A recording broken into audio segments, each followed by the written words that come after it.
Sino ba nang gugulo?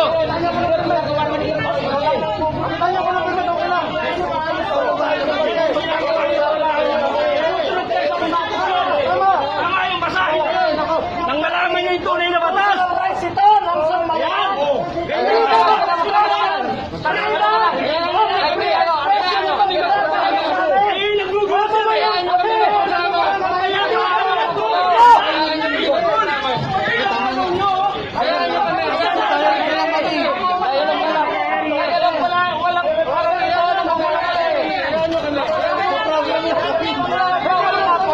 Bawal ang program.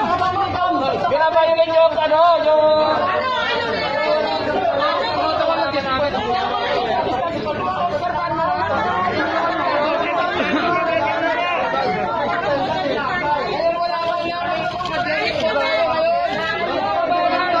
malinaw po.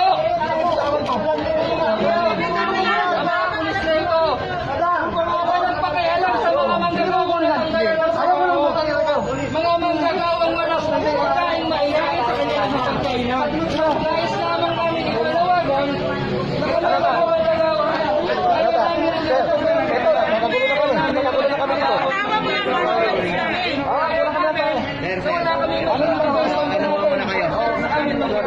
Wala kami